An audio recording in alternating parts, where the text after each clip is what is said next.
But thank you for joining us tonight. This is the second of 3 forums for the candidates for Congressional District 17 in New York.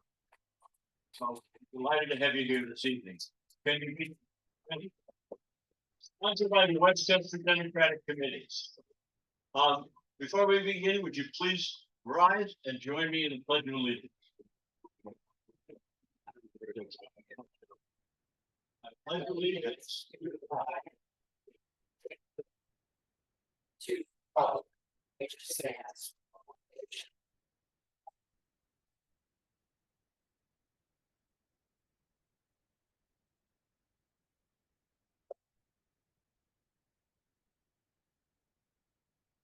Thank you.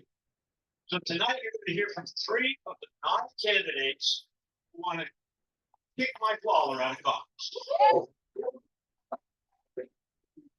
We heard from 3 candidates last week in Bedford. Here's from the final group of 3 next week in Sleepy Hollow. So please join us then if you'd like to. Also, it's being televised on Zoom.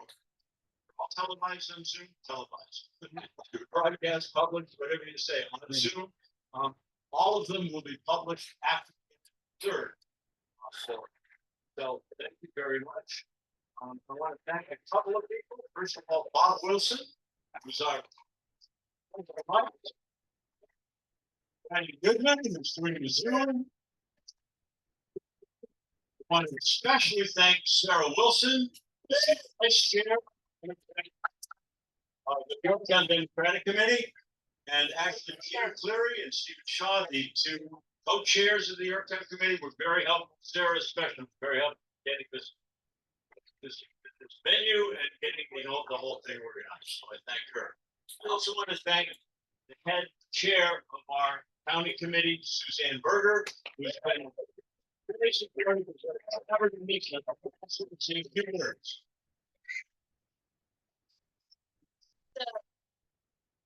Thank you all for coming. Welcome you to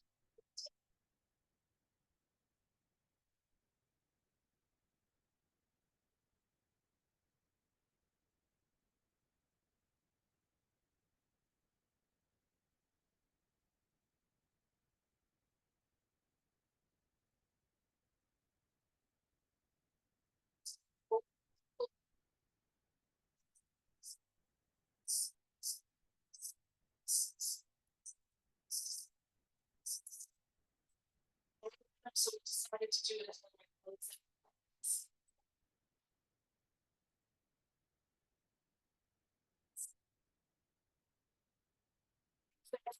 everybody is out on Zoom. That's press.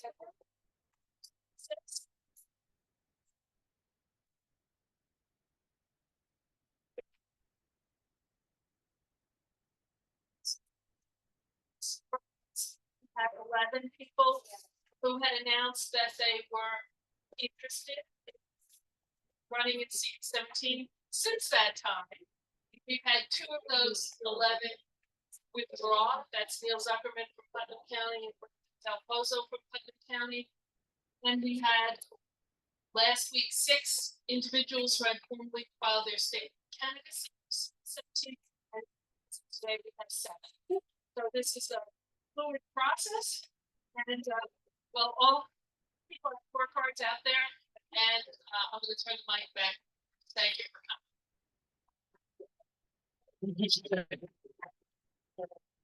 So tonight, your moderator is going to be Sarah Wilson. We'll take over. I just want to say that when we get to questions from the audience, it's a little crowded in here. I'm going to be walking around with the microphone. Please keep your questions as succinct as possible so that we can spend as much time hearing from the candidates as possible. Right. With that, I'm going to turn it over to Sarah. Sarah. All right. Thank you. So I'm just going to welcome our candidates. I'm not going to give them a lot of introduction because you're going to each have opening statements where you'll be able to introduce yourselves to the audience. But I want to just welcome Cait Conley, Jessica Reinmann, and Jeremy Saland. As Suzanne said, although not everyone is official candidate. We invited all those who have expressed a serious intention to run. As Bruce said, this forum is being recorded, and the recordings will be published after the third forum. Each candidate will have 2 minutes, 30 seconds for an opening statement. Candidates will get a 30-second warning and then a wrap. Moderator, myself, will pose the first 2 questions. And these are questions that all of the candidates, all 9 candidates, are being asked. And then we'll turn it over to you in the audience to ask questions. And I think that's it. So we will turn it over to our first candidate. And Cait, you're next to me, so I'll let you introduce yourself first. All right, can you hear me? And I see the very big red sign to honor the time. Can't miss it. Good evening, and thank you so much, Bruce, and for doing this. And thank you all for caring so much to be here. You are the reason we are fighting this fight. It's democracy, and we all have the burden of carrying that banner and fighting for it every day. My name is Cait Conley. I am not a politician. I am a very proud public servant, a battle-tested Army veteran and combat leader, and a problem solver. I'm a 4th generation Hudson Valley native. My great-grandfather worked the brickyards over in Montrose, not too far from here. My grandfather worked there, my grandmother, until they went over to IDF. My mom was born not too far from here, over in Peekskill. My dad up in Hopewell Junction. And I was a junior in high school when 9/11 happened. And you see, my parents come from real blue-collar roots. Okay, my mom was a postal worker for 47 years, serving most communities across the Hudson Valley. Still going. My dad was construction. So while we didn't have a lot, I will tell you what my parents absolutely prioritized. That is the values that I've spent my entire adult life trying to honor and uphold. Things like courage, to stand up to do what is right, commitment to your family, to your community, and service to your country. Tremendous pride. And that's why when 9/11 happened and I was a junior and we saw those planes hit the towers, I went home and I told my mom, I know where my place is. My place is in the fight. My country needs me to raise my hand and say, I will go to where the hardest places are to defend who we are as a nation and to ensure every American has a safe and secure future. That is where I belong. That is what I feel the calling to do. And so I did that. I went to West Point, graduated the top of my class, and spent the next 16 years on active duty Army service, doing over 6 tours overseas, so combat zones like Iraq and Afghanistan, to defend this country and our way of life. And that feeling to defend who we are, to fight for who we are, that's why I'm doing this today. Because I believe our country is at a crossroads. And the politicians on both sides, to be honest here, are not going to be the ones to fix it. And I do feel a responsibility to raise my hand and say, when our country needs a leader to step up and solve these problems, I will be that leader. I've done that throughout my career. And I will continue to do that today. That's why I'm standing up to say it's time for Mike Lawler to go. It's time for the people of New York 17 to have the leaders we deserve. So let's do it. Let's take this back. Let's take the hill.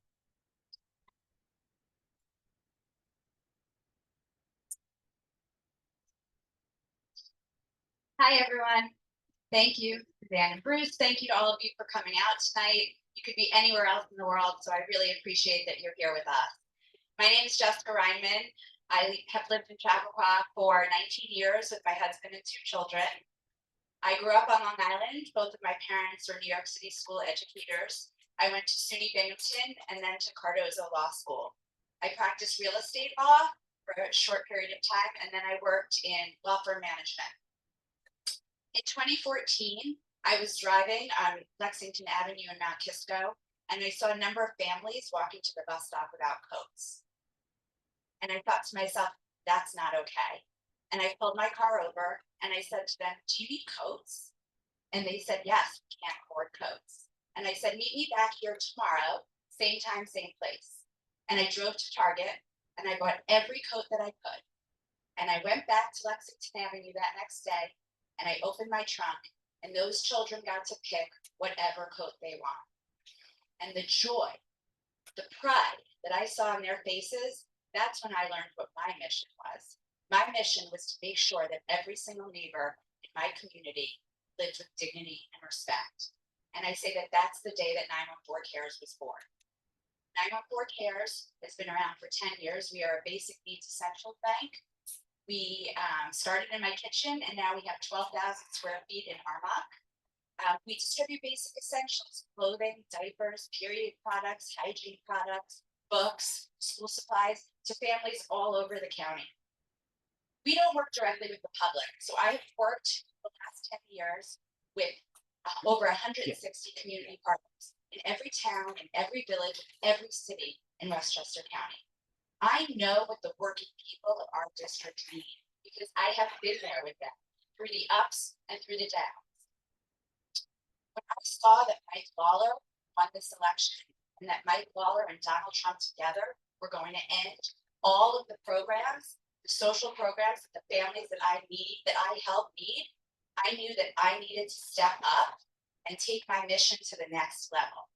I need to take my mission to Congress so that I can be the problem solver that I've been throughout the last 10 years here for our local community and take it up to New York 17.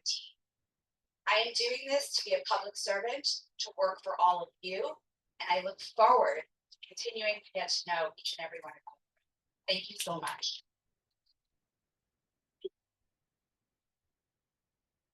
Thank you very much for inviting me here today.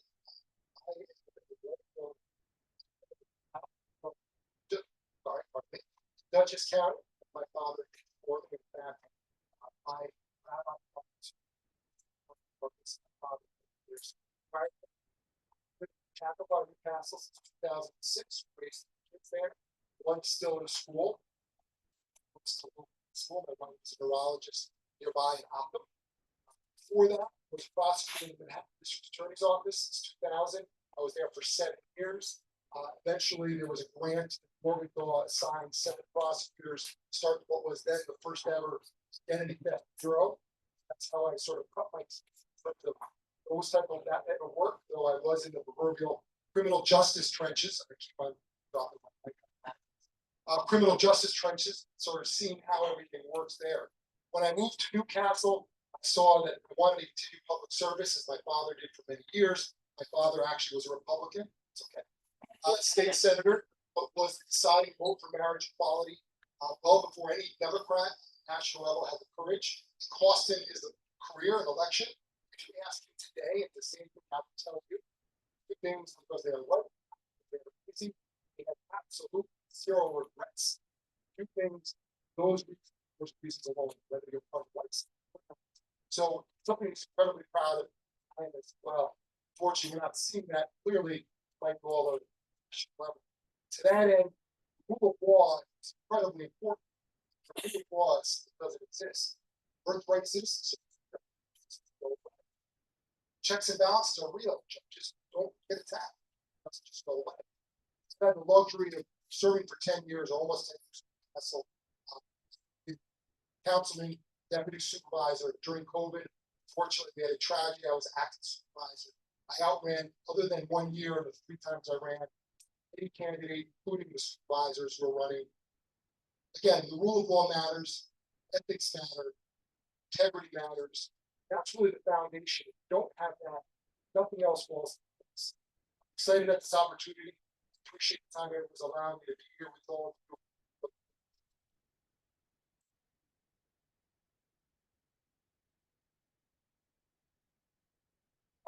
First question. And I'll start off with Jessica. Our congressional district is comprised of many diverse cities, towns, villages, and hamlets. Please share your ties to one or more of these communities and what you see as 1 or 2 of the most pressing issues.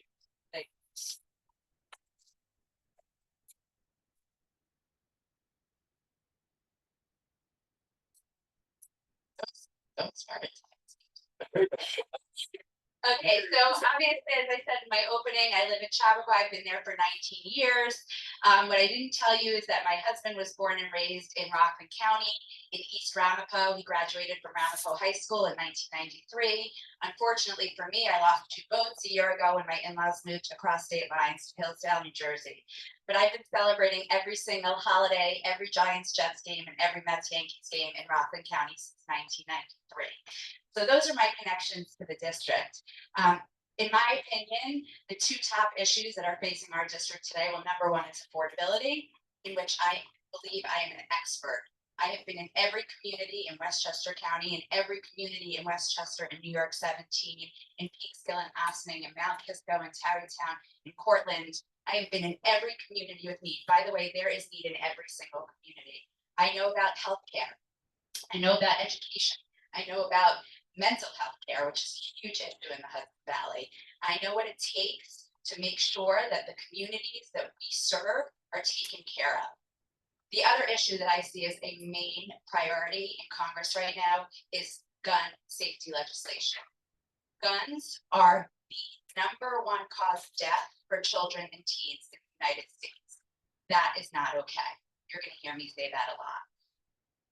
When I was the head of the PTA at Bell Middle School in Chappaqua, I had to participate in drills, lock-in and lock-out drills. And I saw the fear on the children, on the teachers, on the administrators' faces as they ran to where they could be to hide. That is not okay. There is easy gun legislation that we could pass. Universal background checks, red flag laws. These are things that 90% of the country agrees on. These are things that we don't need to argue that much about. We just need to stand by our principles and make sure they're passed. We need somebody to get into Congress and prioritize our kids and prioritize our families. And that's who I am. Thank you.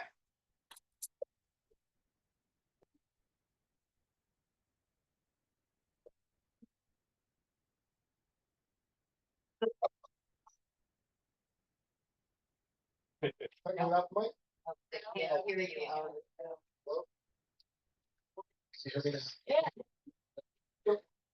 So during my tenure. Hello? So during my tenure in Newcastle, one of the most important things we try to deal with is affordability.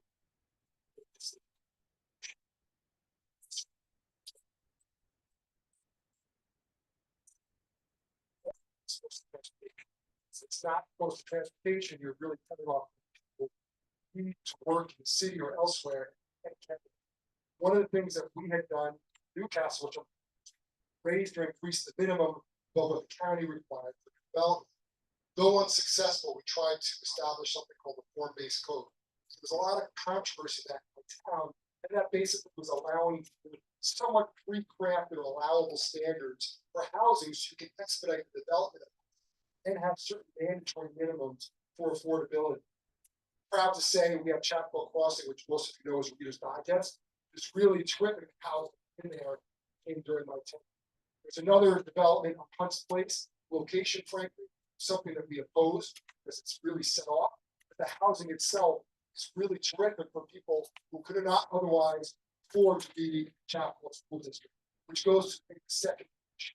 There is nothing you can do not have access to education. Education is really a great pull-out. It's of the municipalities to say, we don't want affordability here because we don't want to burden our school districts. We have to figure out the way in which we get those people into our districts who could not otherwise afford it. That's similar, I would say, to the third piece would be healthcare. And you see people who simply cannot afford healthcare, and when Lawler likes to say, I'm getting you your SALT package, really isn't, and at the same time stripping you and others who may need it of those health benefits you rely on, we're all long-term hurt, but especially those who need it. So those 3, not really 2, are most critical.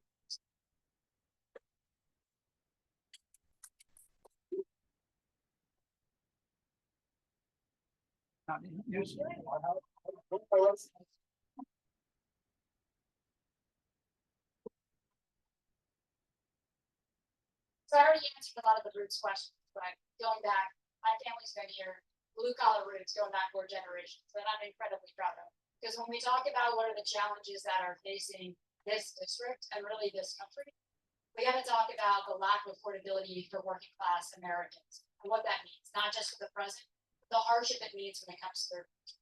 And so, yes, when you're talking about what is the role of Congress in this, what can they actually do to make a difference? One, they can stop doing dumb things to make lives harder for Americans, right? Doing things that are actually driving down America's credit rating, which is hurting every American that actually needs credit to buy a home, to buy a car, your credit card bills. Whether it's things like imposing universal tariffs that are driving up the cost of things like Canadian lumber, making it harder and more expensive to build and buy homes, where this is already a problem. You know, when I'm out talking to folks across the district, you know what story I keep hearing? How there are parents and grandparents that want their kids to move back because they're at the age where they're trying to start a family. And their kids can't afford to move back because it's too unaffordable. That should be unacceptable in America, where the economic conditions are literally keeping families apart. The role of the federal government is to set economic stability and security and conditions for American prosperity. You talk about how America has been a superpower since our inception. It's not by luck, it's not by accident, it's because we've set conditions to drive global progress. And that's what we have to continue to do. And that's what we are failing to do, and we have been failing to do for decades. When you look at the struggles right now, you see how the actual unemployment rate for recent college graduates is higher than that of the national average. These are things that the government must be addressing. We are seeing challenges already economically. We are going to see even harder problems in the time to come because AI displacement of jobs is already happening. Entry-level positions are already going away. What are we doing to the workforce of today and tomorrow? That is what we need to be focusing on. Those are the problems we must be solving. And that's what your congressional representative should be doing. And he's not.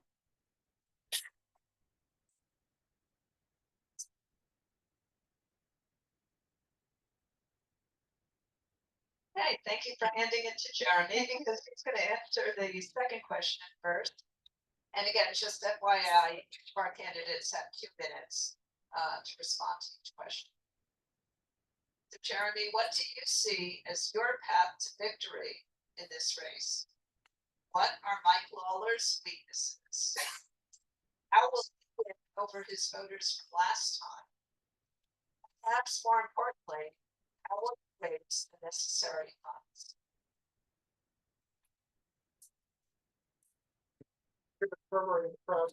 So I'll start out with this. I actually am on the board of the profit organization. That took the initiative to build the first website that doesn't exist. It's almost done and ready to launch, an alumni website.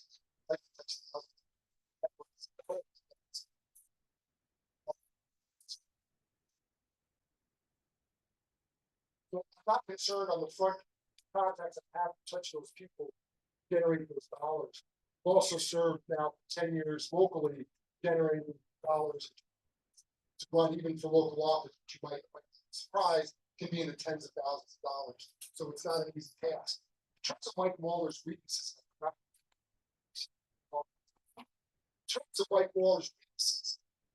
to start on the base level, you have that trust the person you elect.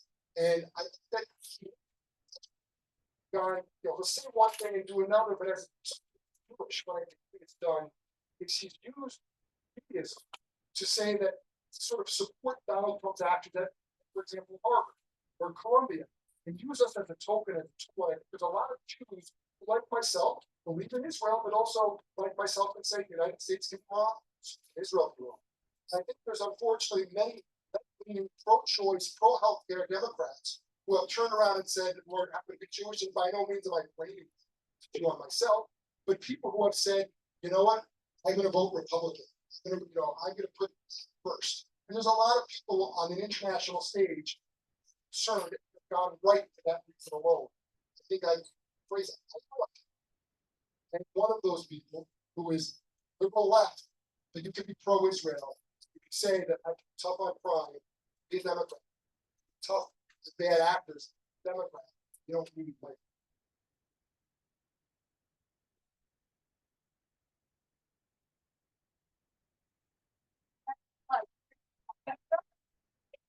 I'm ready. I'm ready. So there's a saying in the Army that they teach you as a young military officer that you'll never forget the rest of your career because you understand. The fastest way to lose the current war is to fight the last. When it comes to New York 17, we have to recognize this is not the New York 17 of 5, 6, 7, 10, even 20 years ago. The only way a Democrat's going to win New York 17 is if we win voters that go beyond just the Democratic Party. You want to win New York 17? You have 27% registered unaffiliated voters that you got to bring over into the. So how am I going to beat Mike Waller? I'm going to work my butt off to go to every part of this district, every town, every community, and make my case to earn the respect and trust of every voter. I don't care how they register, because this is about representing all Americans, representing all people here in New York 17. And I think my story of service, my life, what I've done for this country, putting it on the line, I didn't put it on the line for one political party or the other. I put my life on the line for every single American in our future. And I think that story, understanding and trusting that even if you don't share every policy position with someone, knowing that you share their values and you can trust that they're going to do the right thing for this country, I do believe that goes a long way here. I've seen people split the ticket all the time when you offer them a person that they believe in over a party. And I think that's what it's going to take to win back New York 17. So my plan is to go everywhere, to every community, to peel back the margins for Mike Waller, and to explain to every single voter that they deserve better. We deserve better. We deserve a leader of character who's going to do the hard work for every family here. And like I just talked about in the last question, ladies and gentlemen, we have some hard years ahead, and that's regardless of this administration. There are real challenges that we must face, and I will tell you, politicians on both sides for the past several years have failed to tackle. They're the ones who got us in this mess. They are not going to be the ones who get us out. So no, we need new people. We need a new playbook. That's what it's going to take to win and get a different outcome.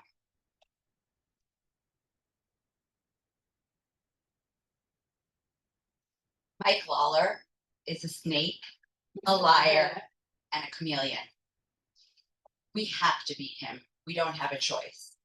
So what are we going to do to beat him? Well, first and foremost, we have to be on offense and not defense. We've spent too much time in this community being on defense. We need to be on offense right now, today, tomorrow, and the next day. We need to show him for what he is. He tells us one thing and he votes another.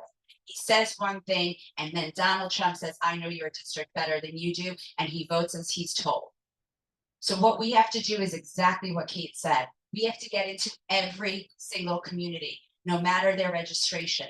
We need to talk to every single voter. It is time that Democrats went into the community and heard what people had to say, processed it, and came up with productive solutions to fix their problems, which is what I have done for the last 10 years, gone into the community, found out what the problems were, and then found a solution to fix them. So that's what I'm going to continue to do, from Nanuet and Stony Point and Nyack, all the way up to Carmel, and right here in my own town in Chappaqua. I am going to make sure that every single person sees me and I hear them and I talk to them and I bring them back into the fold.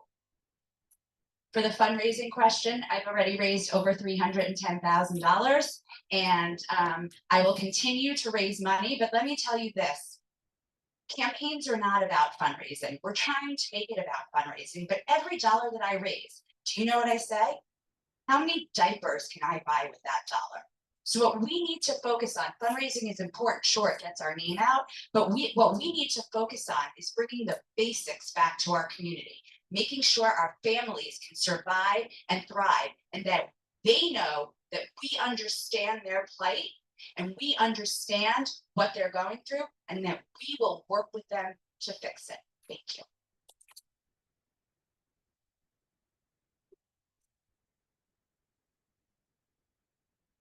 We're going to open it up for questions from the audience. I see a hand up already in the back.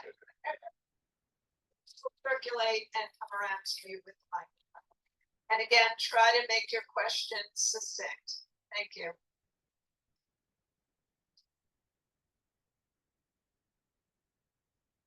How about now? Justin,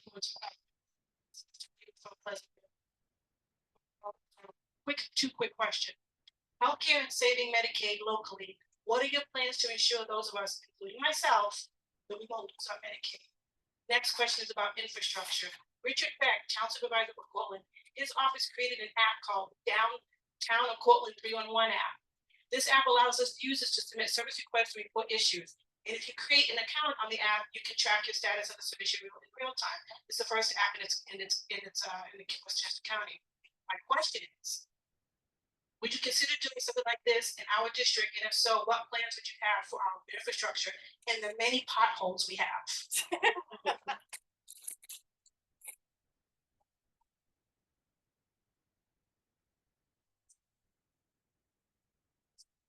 Not a question. So first, talking about healthcare, I'm a firm believer that healthcare should be provided, not. And so in terms of fighting back, this goes back to why this district means so much. Not honestly just for this community, but truly for every American. Because we have to take the fight to this administration to make sure that Congress in 2026, when we take back the House, is actually doing its job, which is checking the administration and providing the protections to the American people that they deserve. Right now, Congress is failing to provide the oversight it is constitutionally charged to do. Let's be real, it's not doing its job. Where I come from, if you don't do your job, that's not a luxury because the stakes are too high and failure is not an option. So if you can't, you should keep going. And that's what we're doing. Because Mike Waller's not doing his job and we deserve better. In terms of infrastructure, so I talked about my 16 years in active duty. My last 2 years, I served as the Director for Counterterrorism on the National Security Council staff. And then a year and a half after that, I was at the Cybersecurity and Infrastructure Security Agency as a senior executive leading critical infrastructure security, physical and cyber. I have to tell you, we are not ready to have the critical infrastructure our nation needs for our future. Just full stop. It's not even just a security piece. It is a sufficiency piece. It is, we have not invested in the infrastructure that we rely on for the water we drink, for the energy that powers our homes. We don't have what we need for the future. And that is the federal government's job. Going back to Congress failing, this is where we need to be serious about investing. Because we talk about data centers, and right now there's debates, can we even support more data centers in this district? We're gonna need 4 times what we have today in 5 years. And we can't even support what we have today. This is where we need to be very thoughtful in making sure that we have the infrastructure that our, not just current generation, but future generations has. And this also connects the other about driving economic opportunity towards this direction. We have to be building the workforce that can build this infrastructure. With AI coming in, where are the jobs that we can be steering Americans to? This is a stuff, not the stupid BS that's happening in Washington.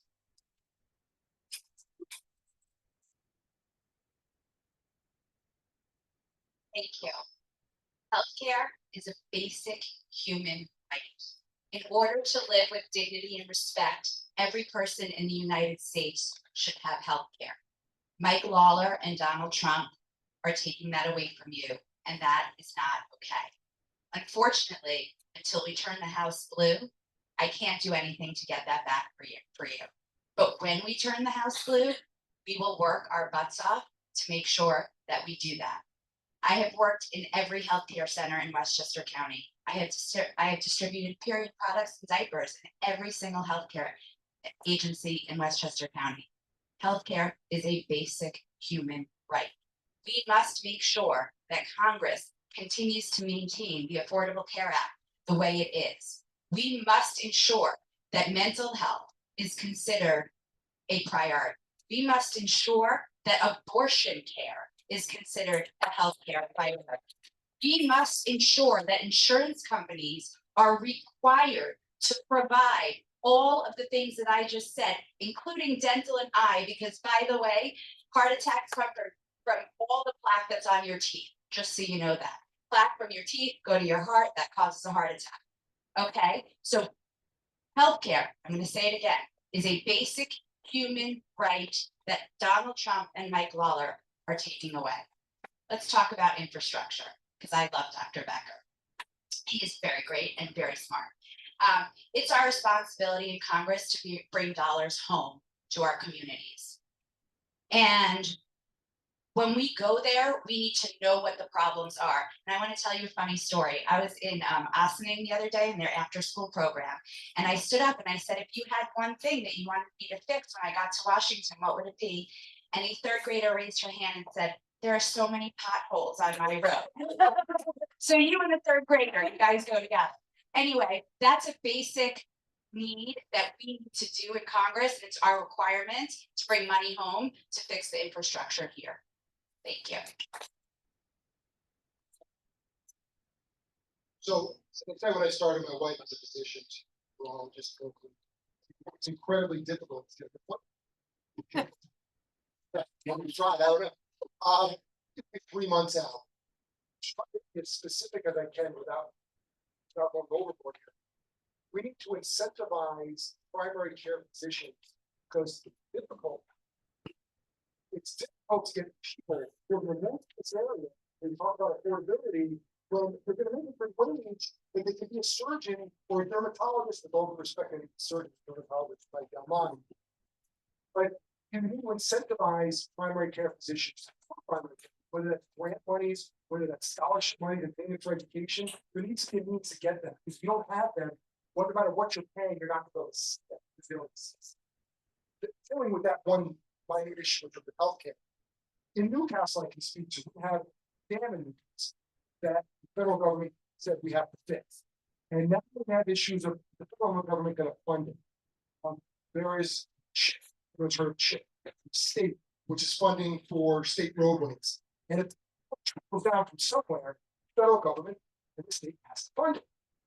There needs to be, I think, a lot of power given to the municipality that they know best. You know best, Pleasantville, far more than White Wallet, or even any congressperson might know about the entirety of the district. What you need on that road, born and out of you.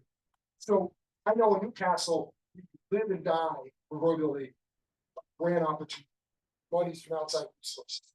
I mean, I think there needs to be more access to that. There needs to be more. And last but not least, as I get the wrap up side, is minimizing and downsizing FEMA hurts us all, because you can't get that money, and with the tax cap, you're going to blow up your tax cap. You can't find the money, you have to tax the citizens. So try to be as specific as I can, go with some thought.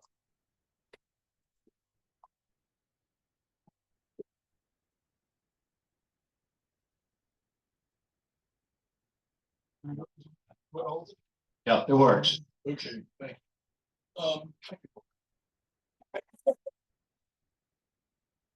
I want to make sure you talk right into the mic. I'll talk right into the mic. I think my name is Jay Forbes, co-host Indivisible tonight, and I am fascinated by the fact that three of you have very different perspectives, one from the federal and patriotic overview of everything, just because coming from community work, self-help, political backgrounds. If I were coming here and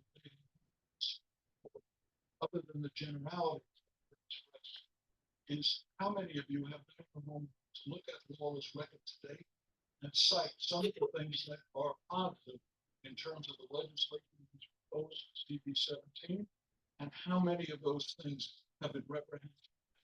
If you just give me 2 or 3 in each area, I would like to hear you talking about specific legislation. Thank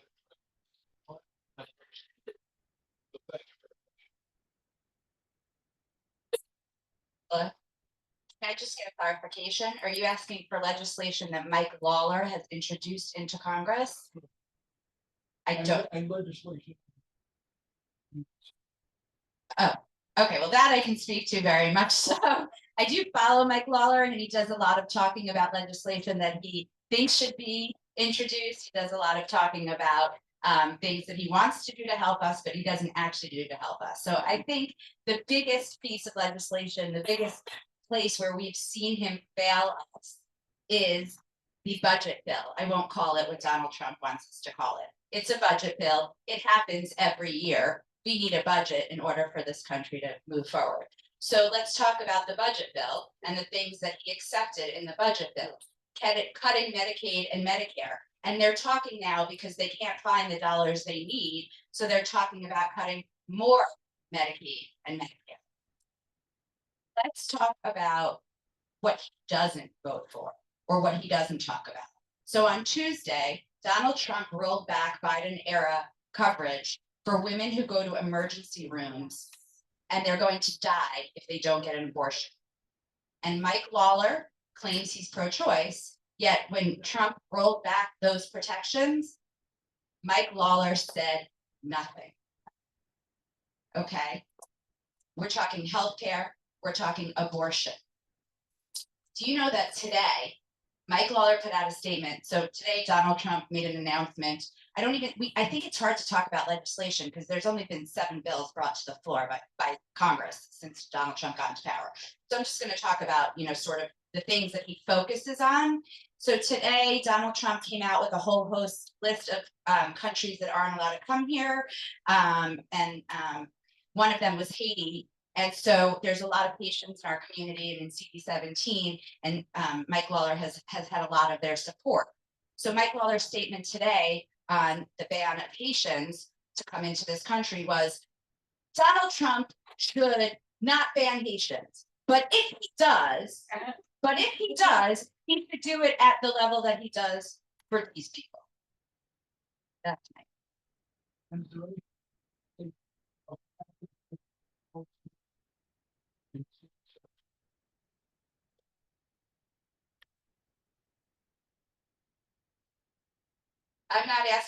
I can't promote for him because I don't believe anything he says. Everything he's campaigned on, he's gone back on. That's enough. I'll answer it in reverse very briefly. I think in terms of what it's really which work on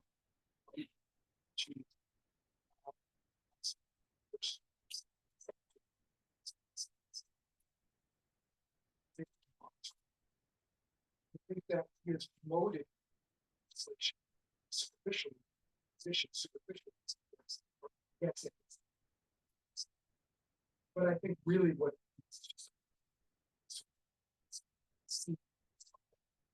really further interior motive of the president to go after schools and education.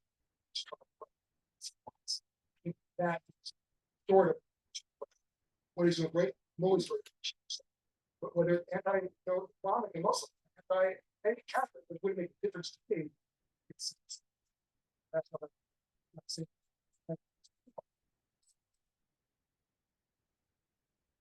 It's a big, beautiful. It's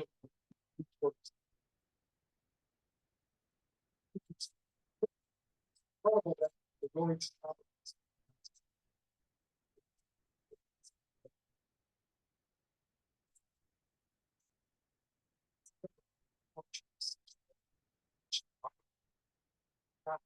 Lost the entire community far more. It's true.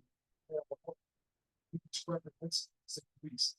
I think that he says one thing that his important does another. Meaning, for example, I confronted. He tends to support in terms of supporting the government, but where is going to go? Oh, there's cows in Boston. So, do as they say. Not really. There's no answer all your questions. 2 minutes.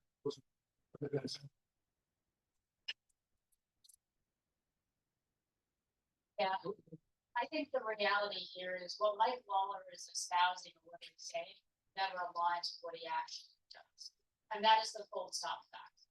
And so he will lie to your face. He's not burdened by honesty or the values that many of us were raised with, kids with. His pure motive is his own political self-advancement. That especially over the past 6 months.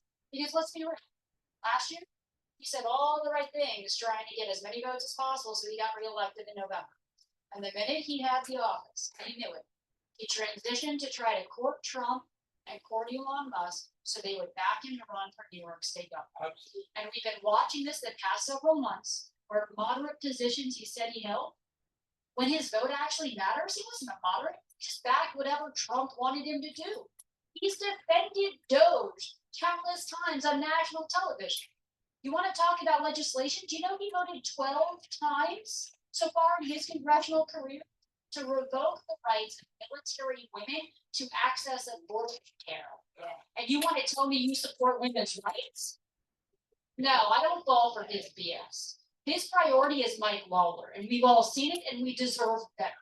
Want to talk about our future? Yes, this one big beautiful bill. The name of it is a reflection of how unserious this administration and every Republican in Congress is, because you know what? They passed it. They called it that. So no, I don't believe anything he says. But sir, you are right. He is going to keep lying because he's going to try to convince those middle voters in New York 17 that he's not a bad guy. And we can't let him get away with that because the facts speak for themselves.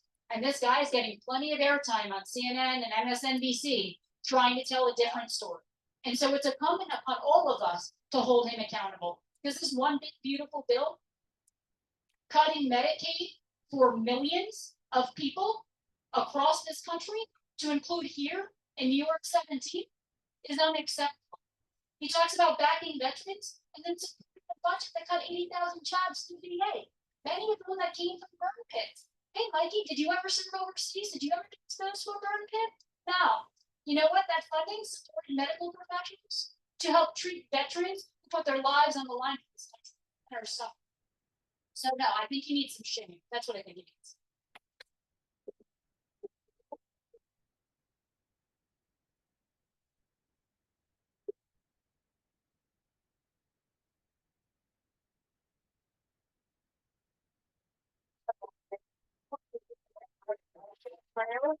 I'm the recording secretary of Yorktown Hts. I have a question concerning Mike Lawler. He's a very convenient punching bag with all of his terrible drug voting record. But do any of you have any strategy or what W used to call strategery? It's not. I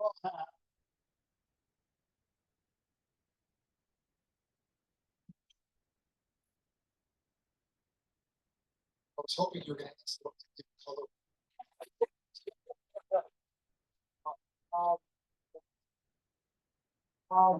So.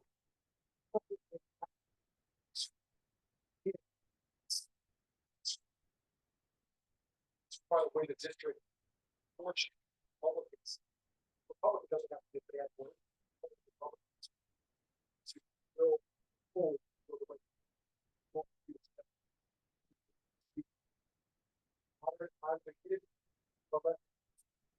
But I think that you don't have big record to run on.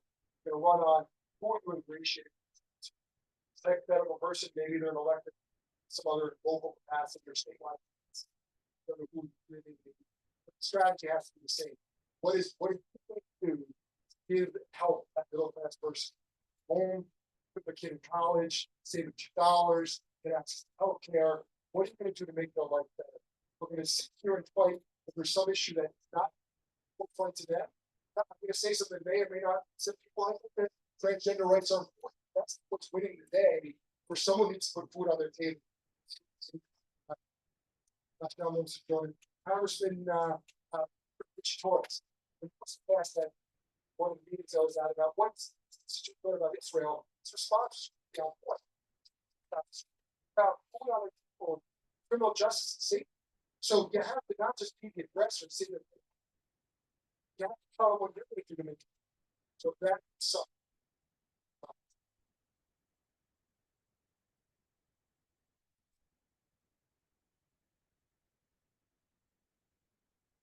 This is about what we're fighting, how we're fighting against. And so in that sense, I don't care who we're taking on.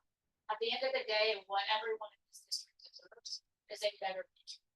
And the path this country is on, it's not that. And that is where we do have real problems that we need to solve. And this is where we need proven leaders who understand them and know how to drive the real practical solutions. The stakes are too high, and I don't say that to be hyperbolic or exaggerated. The things that are happening in this world, the problems that we are facing here, affordability, families who are uncertain about their future, about access to healthcare, about how they're going to put food on the table, right? Make ends meet.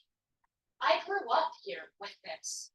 My mom, raising 3 of us, working for both schools. You want to talk about the struggle of making ends meet? I get it. My family's still struggling. And this is not something that we should find acceptable in America. So I don't care who's on the other side of the ticket, because what my job is to work my butt off every single day to go to every community here and say, I'm fighting because I want to give you a better future. I think we have a responsibility to those who come before us to leave this country better than we found it. And I am someone who has tremendous faith that the best days for this country are still ahead of us. But we have a tremendous amount of work to do to bring that to reality. And so that's what I'm doing for every single person, fighting for that better future and to be the leader of character that we deserve representing. Someone who is truly going to put our best interests first and not his own political advancement. And that's where, at the end of the day, leadership and public service is about actually doing the right thing. Doing the right thing when it's easy, that's not courage, that's just doing your job, right? But doing the right thing when it's hard, when it comes at personal cost, that is true courage. And that's what we need right now. People who aren't afraid, people who are willing to do the hardest things because they know the stakes are too high and failure is not an option. So let's bring that here. And I think that is what's going to appeal, regardless of who's on the other side of it.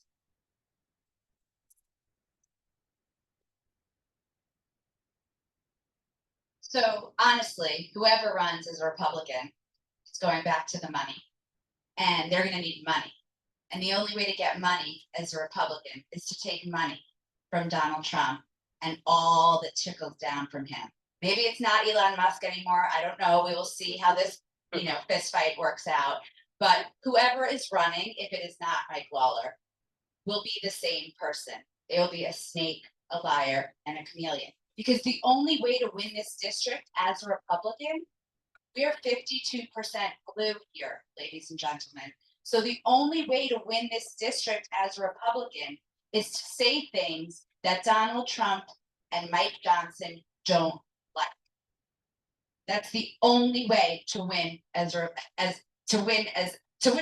You have to say the things that they like.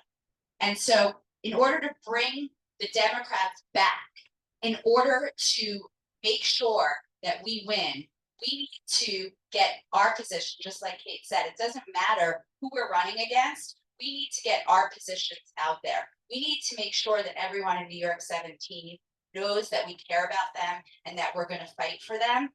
And anyone who's running against us is going to have the same views, whether they do or they don't, whether they show them or they don't, they're going to have those views. And they're going to have to vote that way because Donald Trump and the MAGA machine will have paid for them. The great thing that we have here amongst Democrats is that we all see the world, as Suzanne likes to say. We agree about 80% of the time, maybe more, I think. And so we see the world in a way of wanting to give back, of wanting to help our communities. And that's something that we all strive to do every day, no matter where we are on the spectrum. And that's something that you see over and over again that any Republican does not.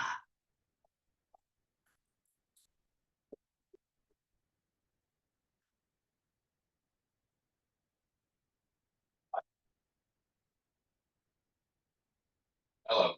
Hi, my name is Alan Levy. I'm on the Southeast Democratic Committee and I'm also a member of the. So you're in a room full of district leaders here, activists, and at the very least a highly motivated group of voters. So let's fast forward to where each group is one apart. One of the regular conversations we have is how to get more non-political folks engaged, whether that be low information voters, younger voters, the Black community, Latinos, or a host of other groups. If I sit in another meeting where at 67 years old, I bring down the average age of the room, I'm just so, tell us how you think we can help you as the Democratic candidate in 87 states to engage these voters in a new and different way to make them care. Yes, everybody here is going to knock on doors and make calls. And yes, we need to pull those voters in the middle who used to vote left but now vote right. But I personally think we need to engage the low interest voters where they live. So where do you think they live? How do we act? First, first I want to say, when I see the incredible action, effort, inspiration, and just resilience of the Democratic activist community. Like what you all do for every election cycle is inspiring. We owe you as a candidate to be picked by public task next year and put that to the outcome we all need, which is to win.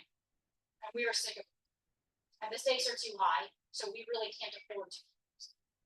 To your point on how do we energize the entirety of the voting base, all the way down to the 18-year-olds, really what we're talking about is how do we get Americans to care about what's happening? Like we're talking about this in context of an election, but what we're really talking about is how do we get more Americans to care what is happening in our society? And I think this is where the Democratic Party has done a really terrible job for the past 10, 15 years. And that is communicating to regular Americans, to explaining to them what is actually happening and why. The 1 + 1 = 2. You know what should have been the top talking point when the Trump administration shuttered USAID? The #1 person you just heard by that was the American wheat farmer. Right. This is the stuff we have to be communicating, is talking about what are the actual impacts of what is happening. Let's go back to the one big beautiful bill. How do we get kids to understand the impact of this? They're talking about changing the student interest loan rates for federal grants, making it harder for people to access federal grants and pay higher rates. Some of this is incumbent on us to find ways to communicate. But I will tell you, this is also where the money comes back in. Yeah, we've got to have the means to flood the zone. Sorry to use an athletic term, but like this is about competition, having the athlete in the arena to bring home the trophy. We need to flood the zone. I'm sorry, but if I win, I want you to be sick of my face come next November because I want it everywhere, right? But this is about telling the messages that are going to matter and resonate. And we have to do better. I'm not a politician. I didn't even plan on doing this year. It's finally going to go make money, you know? I'm doing this because I truly feel like I see our political parties leading this country I love so much off a damn cliff. And our society deserves better. So in order to mobilize society, I think we need to communicate as a society about what's happening and what's at stake in a way that really gets down to everything.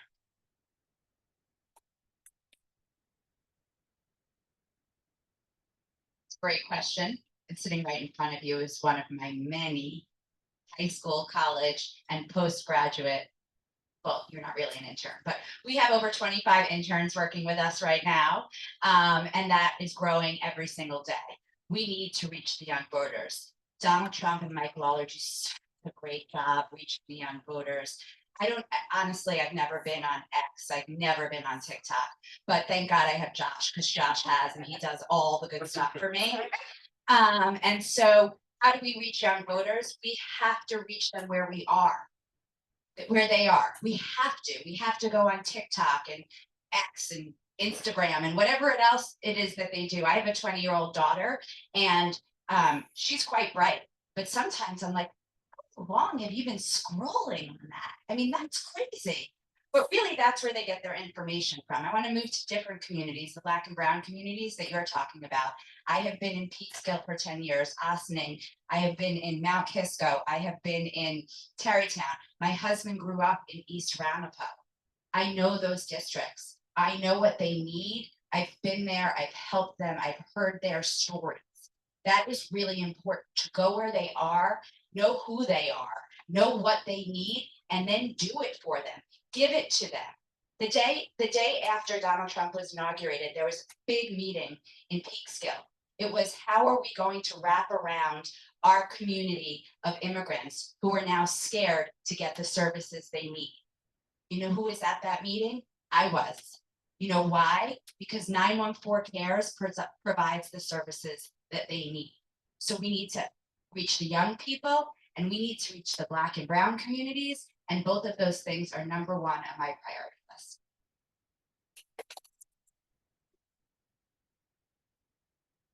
So when our kids go, when our kids go off to college, most of us have to get going home.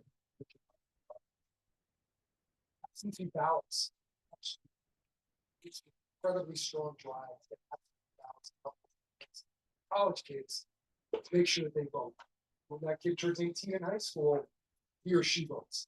That is crucial because you're losing a huge swath of people who otherwise. Of course, communities have a local.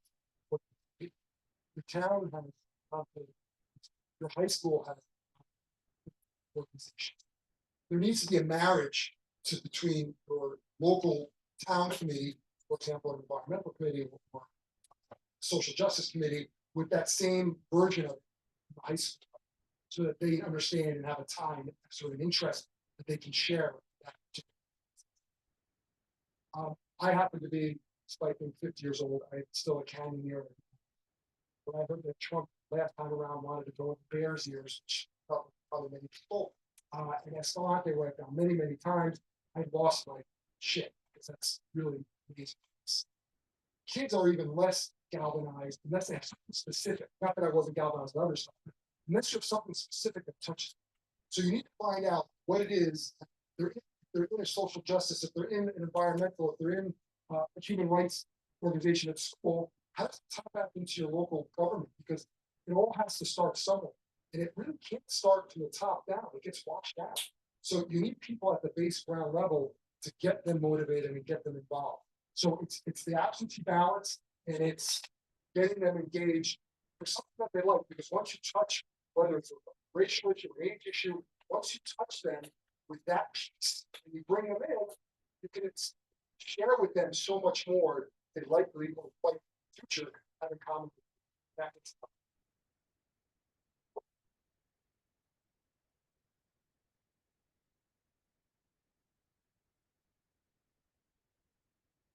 And it was.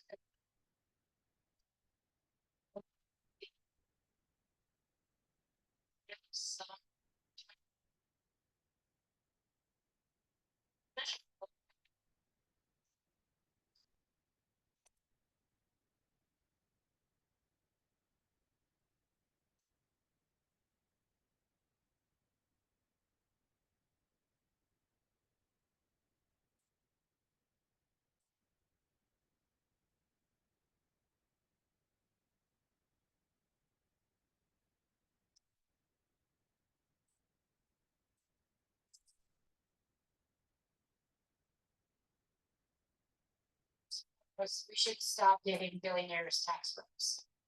Okay. There is no reason why we should be continuing many of the tax cuts for America's top 1% wealthiest families that Trump started in his first term. Now, I do believe the national deficit is a real problem. I do believe we need to address it. You want to talk about dire economic conditions? For the first time in our lifetimes or our parents' lifetimes, the economic prospects of the next generation are worse than ours. Again, going back to this should be unacceptable in America, but this is our future. And this didn't happen overnight. This didn't just happen with this administration. This has been the path we have been on for years, and it needs to fundamentally change. So yes, to your point, these things we are talking about, we need to balance all of this, which goes back to why you need actual experienced, informed leaders who are willing to develop the responsible plans and policies to get through these hard years that are coming. It is going to get worse before it gets better. And that's not just because of this administration. And so how do you set that better course? You have real people who are taking these problems seriously. And I'm sorry, but if you're calling things the one big beautiful bill, really hard to see how you're doing that. So this is not something that we are going to solve overnight. When you talk about infrastructure investment, the infrastructure bill that we passed, the Biden administration, CHIPS Act, these were efforts to actually invest in American infrastructure, to talk about what are our priority sectors that we do want to invest in here in the United States, to develop a manufacturing base where we can produce these things that we rely upon as a nation. Going back to, do we need to make everything here in the US? No. But do I think we should be producing elements of our critical infrastructure here? Absolutely. Do you know that 80% of the cranes in our ports are made in China and controlled by Chinese operational technology? Like, this is the stuff that we can't allow to continue. And it's not simple. There is no silver bullet to answer your question, but we can certainly start by stop doing dumb things. Stop implementing a universal tariff. Stop giving billionaires tax breaks and start focusing on the practical things.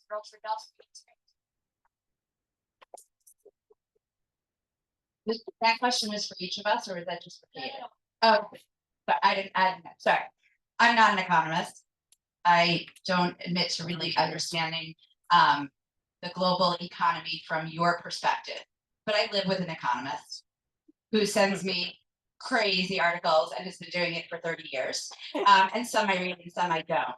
But I agree with Cait in the sense that in order to finance what we want to finance, basic human rights, basic human needs, we need to find money. And that I get because I live by a budget, because I don't know, my husband makes me do that, but I do it.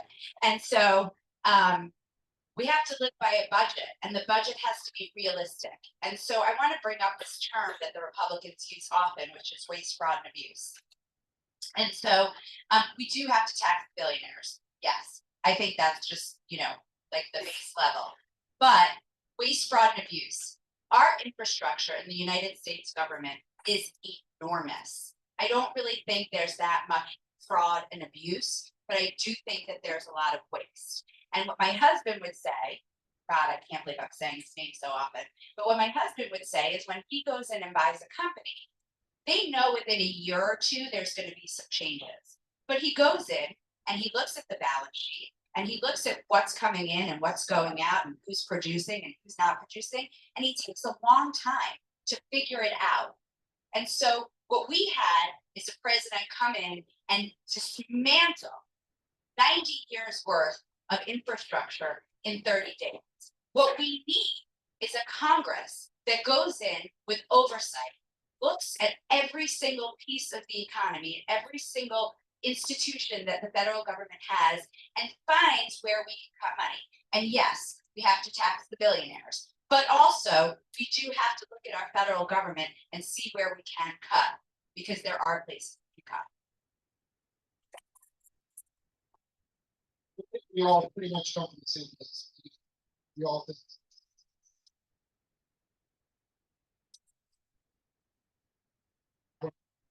What's that louder again? Sorry. It's not going to solve it. There needs to be something more. And like to appeal, I am not an economist either. But it's not just not cutting taxes. Even when Doge came in under the sort of fake premise that you could cut costs by cutting people, you're cutting efficiency and you're likely causing expenses elsewhere that may in fact exaggerate that which you're not exaggerating, far exceed that which you're cutting, presumably by removing people from their jobs. And you're putting them on needing social benefits, which unfortunately may not exist. Just continues on the trajectory.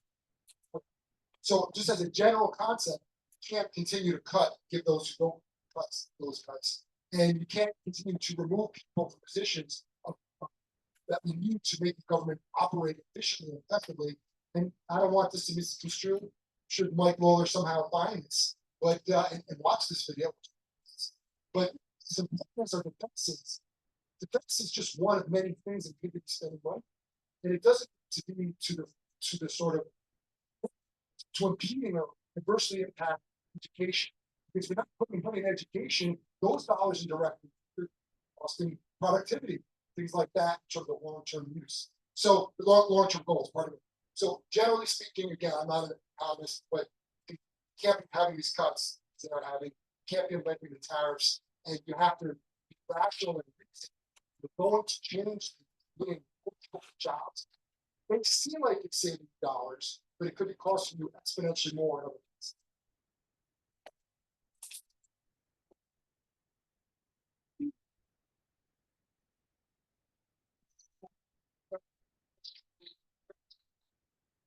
Only the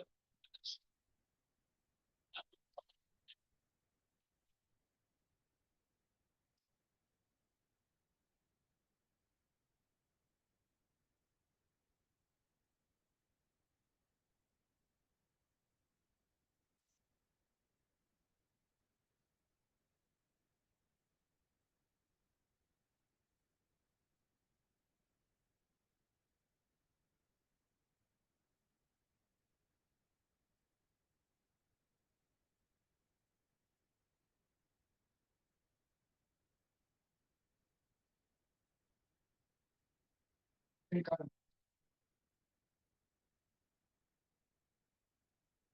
I'm not paying attention to who's going when. So when I knock on people's doors, I'm gonna tell them what I've been telling them for the last 10 years, 914 cares. I care about you. You deserve to live with dignity and respect. And I'm gonna make sure that the federal government provides that. And I wanna talk about their education. I wanna talk about what's happening in their communities. I wanna talk about their healthcare. I wanna talk about anything that matters to them. So I agree with you that that everyone's knocked on doors, but has everyone been here in the community, living and existing, helping in the community for the last 10 years? And I think the answer is no. I think what we need right now is somebody, right this moment, is somebody who has really been there for the community, who's really been there for the people who need us, and can speak to them and say, oh, you didn't realize that schools were supposed to provide period products. Well, they are. And if they're not, that's a law that they're breaking. And so I'm going to help you facilitate making sure that your children get period products in their schools. I want them to understand that when they are working a minimum wage job, they deserve to make minimum wage, that that's a law and that they cannot not make that. I want them to understand that their right to go to a hospital should be unimpinged. They don't have to have fear that they're going to go to a hospital in the case of emergency and be taken off by ICE. I want them to understand that safety and community and how we all live together is with dignity and respect. And that's how I've been treating these communities for 10 years. And it's how I'll continue to treat these communities if and when I get to Congress. And it's the most important thing that they care about right this moment. And I hope and think that most of them, or many of them, when I knock on their doors, they'll either know me or they'll know 914 cares. So this is not a challenge or attack on Mondier Jones, but I don't know if he was the right candidate. It is what it is. It's uncomfortable. This district is not, for example, a New York City district that is a C district. Democratic Socialists, true or not, we would not really have footing, whether it's true or not, whether you are or fact or perceived as such, do not have the winning touch in this municipality in this district. You need people to understand that you can be a Democrat and you can still share their values. I said before, you can be looking for jobs first, you can be looking for education first, you can be looking for healthcare first, you can be looking for what they share with you. So that's number one. But it's going to be more than that. And I don't think it's just knocking on the door. You have to respond to questions and you have to be available. You have to be present. And I think that's a problem. It's geographically a decent sized district. We're not talking about somewhere way upstate New York. Well, state is a relative term. We're not talking way upstate New York where you have 7 counties covering your district. You have to be responsive. But if you connect with those people, I don't care how many doors you knock on, you're not going to, pick a person who is going to be sort of the dog that's going to be wagged by part of the tail of the Democratic Socialist perception is not going to wag the dog. You have to be the person who is going to be that in front, saying who you are. This district wants to be pro-choice, and they are pro-choice. This district wants healthcare. This district wants reasonable prices. This district wants the same things we all do. But if the perception of you is that you're just a New York City left of left, the story on screen with AOC, I don't care how many doors you knock on. So you have to dispel them.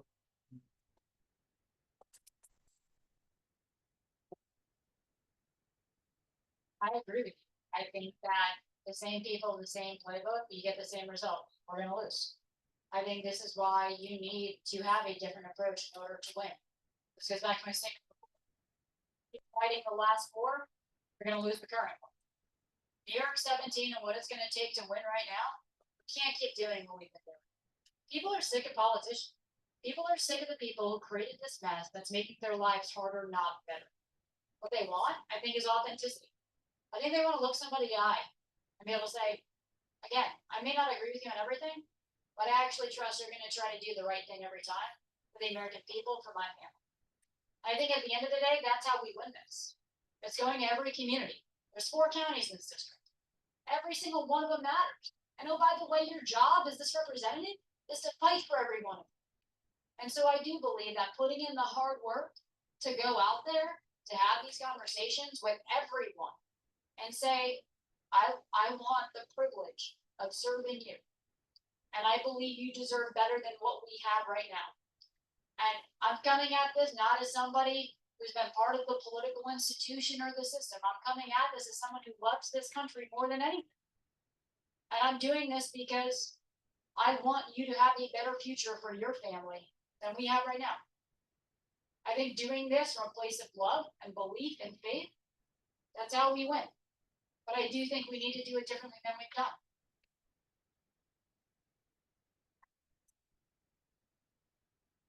Sarah? I want to be respectful of everyone's time tonight and try to wrap up on time at 8:30. So I appreciate all the audience questions, but I'd like to leave time now for closing statements. Each of you will have 2 minutes for your closing statement. And Jeremy, we'll start with you. So, first of all, again, thank you for everyone for coming. I appreciate the opportunity. Listen, we're not all going to agree. If we can agree on 85% of the things important to all of us. And it's not just the people in this room. I've been I was a prosecutor in Manhattan for 7 years. For 6 years. Regular, in fact, 6:30 at night. Tonight the news talking about Angelini at the same time. I thought I would do that. And you have to be able to connect with people, understand they have real issues and real problems. Give you some sort of verbally in line what I'm going to do, and I think I still have to learn a lot about the district. But I'm from here. I have a track record of 10 years in Newcastle. Like I said before, run ahead of everyone, even the supervisors, within one time in 3 elections. I've raised money, albeit at a much smaller scale. I have a network of former Manhattan prosecutors and colleagues who I still work with now, and it's beyond expansive. And I've been in the proverbial trenches, and it's almost because I want to say that keep falling away. We've done more in terms of close to the trenches I've been. It's just solely from a criminal justice. And I would leave with this: all that the law matters. The law matters. The law matters. When I was doing a lot of coverage of Donald Trump, I would repeatedly say, this is guilty. Every one of us are. Meaning he deserves due process and the rule of law, just like anyone else do. If he's accountable, he's found guilty by his reasonable doubt, he should be punished. But if you can't believe in the rule of law, you cannot respect the Constitution, and you cannot respect the rights, you cannot respect whatever amendment you want to discuss, then you have no place serving us. Like 80% of the time. That's the problem. And if you don't get it at that base level, you got it.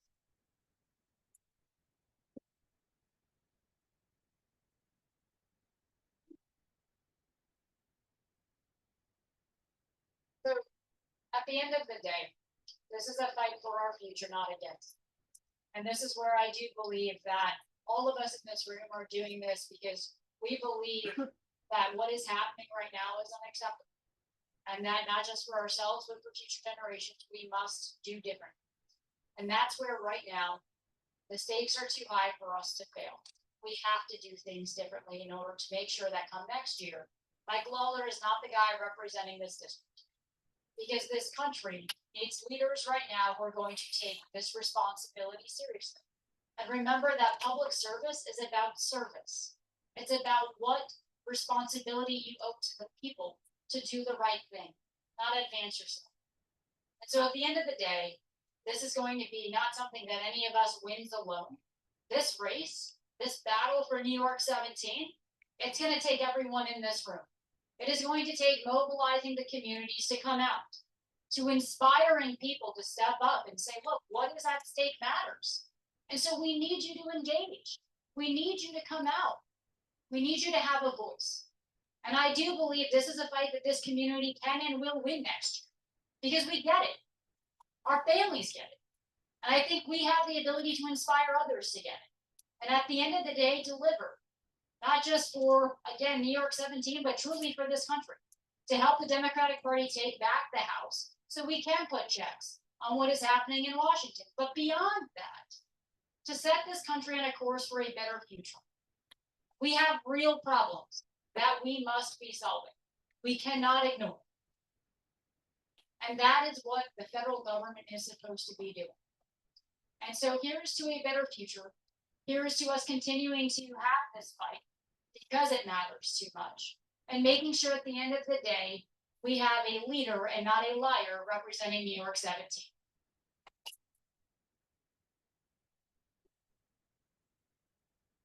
First, I want to say thank you all again for coming out. It's been a pleasure meeting some new people, seeing some new faces, and seeing some ones that I've seen already. I'm a collaborator. At 914 Cares, we collaborate with over 160 organizations.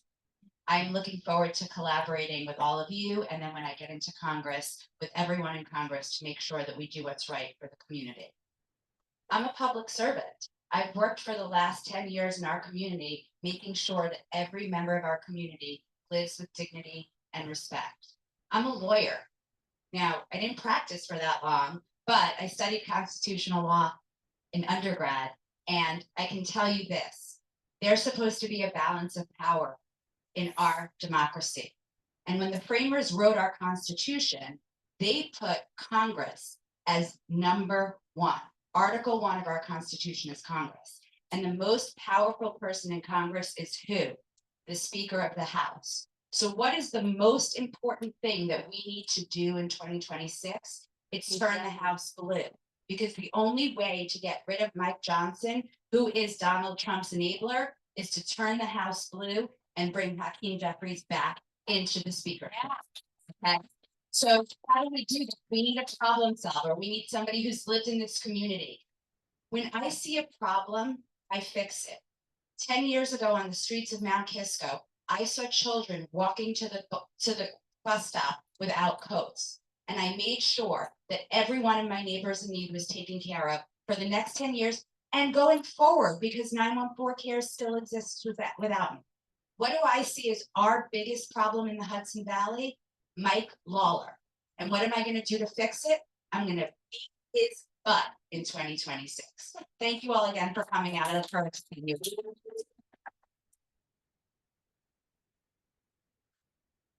So thank you all. Let's hear it one more time for all of our candidates.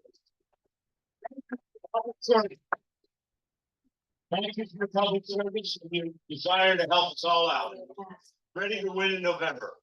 All right, and thank all of you for coming out. And as I know, you're going to be working hard to get a Democratic victory. So thanks a lot. And here we go. And remember, next week, Sleepy Hollow.